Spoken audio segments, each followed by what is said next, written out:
and roads, industry, agriculture, agribusiness, including food processing and packaging, forestry, ICT, real estate, social housing, banking and finance, education, health, and so many other areas. Let me briefly highlight some of the African market's potentials.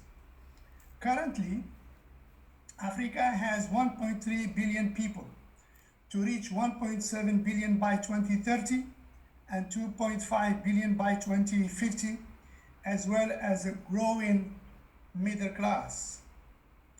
60% of the SMEs operate in the informal sector. Intra-African trade was at 18% in 2020, whereas trade with Europe stands at 54%. High potential for development for all sectors, and 70% of the population is below 35 years. What are the opportunities offered by the new African Continental Free Trade that the previous speaker had just mentioned?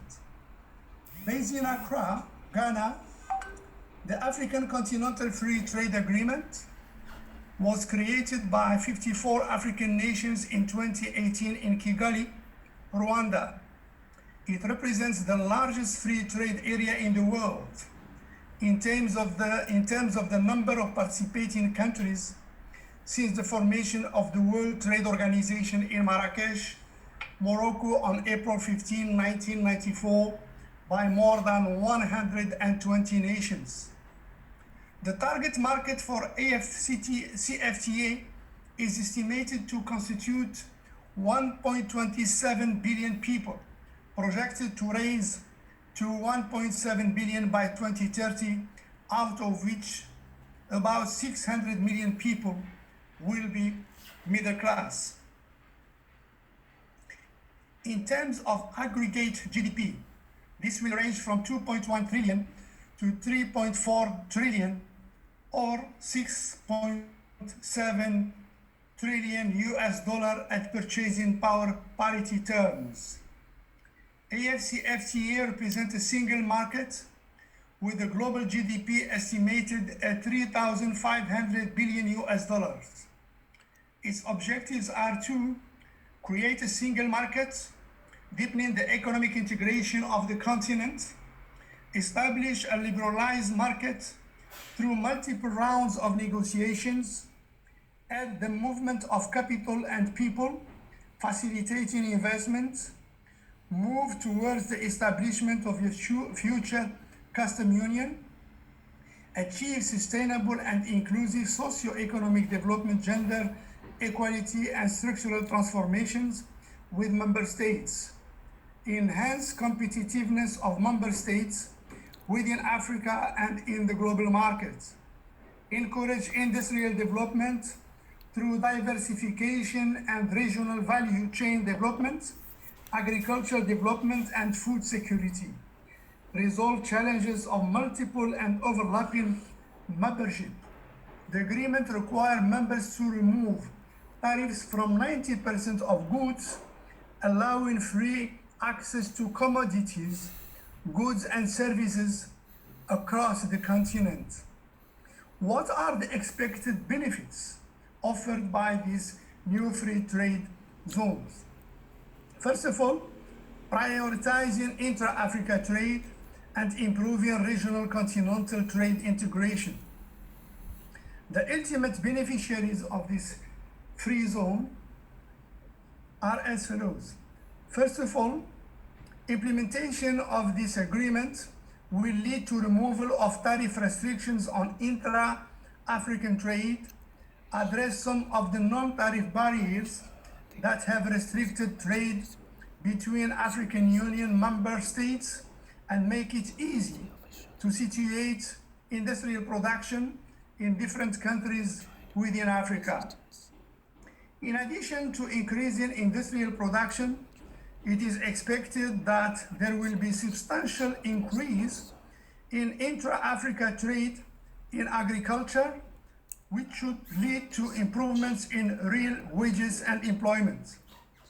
The agreement will also rationalize trade between the different regional economic communities such as ECOWAS, SADC, and other regional economic communities. There are 8 in total in Africa, and provide for coherence in terms of Africa's trade with the rest of the world.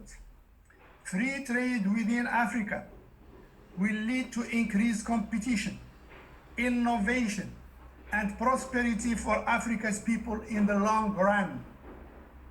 The target market for AFCFTA is estimated to contribute 1.27 billion, as I said earlier.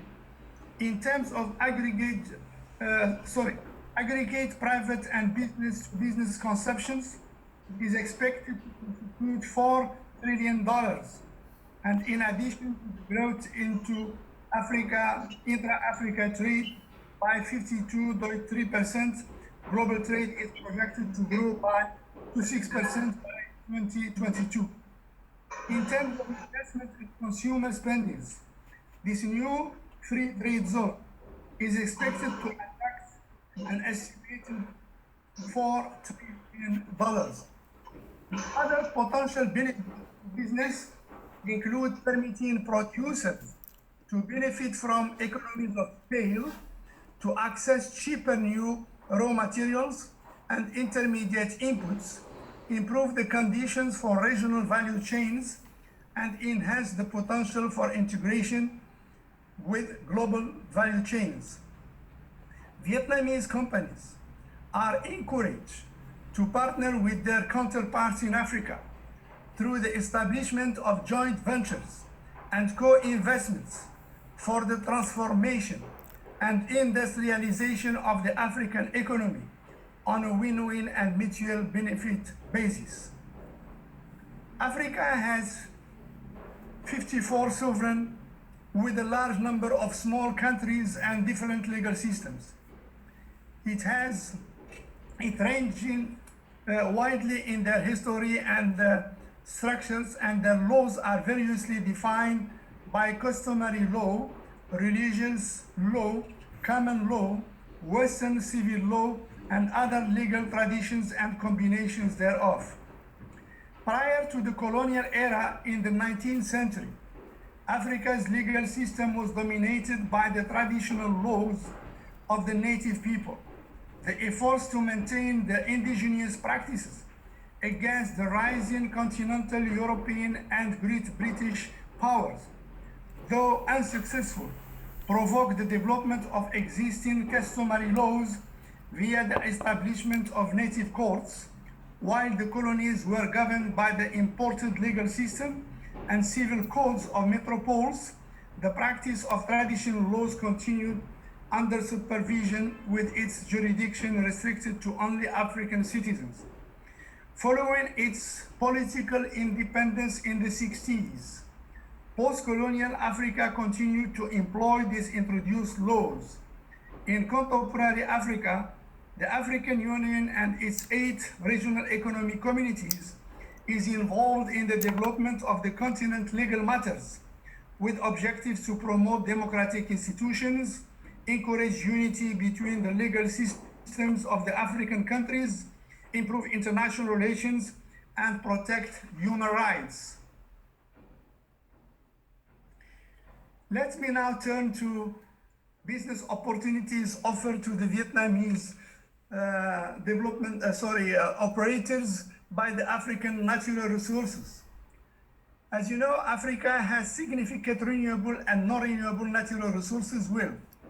The region has the largest arable and land mass in the world. Africa is home to the second largest as well as the longest rivers in the world, namely the Nile and the Congo. Africa is also host of the world's second largest tropical forest. In the extractive sectors, it is estimated that the region accounts for about 30% of all global minerals reserves. Its proven oil reserves constitute 8% of the world reserves, and those of natural gas amounts to 7%. Minerals account for an average of 70% of total African exports and about 28% of gross domestic product. Africa's natural resources provide a unique opportunity to foster human and economic development while facilitating regional integration in infrastructure, agriculture, energy, tourism, and forestry. However, there are significant sustainable development and governance challenges. The region's leaders recognize this and have stated that poor management and regulation of the harmful environmental, social, and human rights impacts of mining have struck critical and, in some cases, hostile attitudes among mining communities towards the industry and government. Now let me turn to the opportunities offered by the African extractive industries. In this area, it is estimated that the region accounts for about 30% of all global minerals. Its proven oil reserves, I have already dealt with this issue, I'm sorry. In Africa,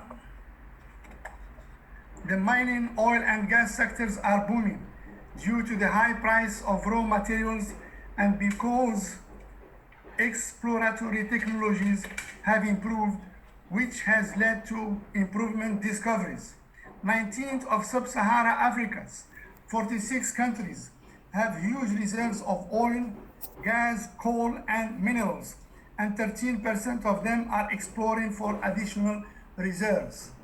The extractive industries sector is expected to play a major role in the development of many African countries, stimulating growth in new and dynamic industries or economic sectors, as well as investment in jobs, infrastructure, and basic social services. This sector represents great opportunities for sustainable development and poverty reduction if it is managed properly and the right policy guidance and control and enforcement systems are in place. Buried beneath the surface of Africa is wealth of hugely valuable and extractable natural resources, making its mining industry one of the most important in the world. Africa is a major producer of many key minerals, commodities, with bountiful reserves of metals and minerals such as gold, diamond, cobalt, bauxite, iron, ore, coal, phosphate, and copper across the continent. Some of the major mining countries in Africa are Democratic Republic of Congo, South Africa, Morocco, Mauritania, Namibia, and Zambia. What are the opportunities offered now by the African renewable and non-renewable natural resources? Africa has significant renewable and non-renewable resources as well. The region has the largest arable land mass in the world. However, there are significant sustainable development and governance challenges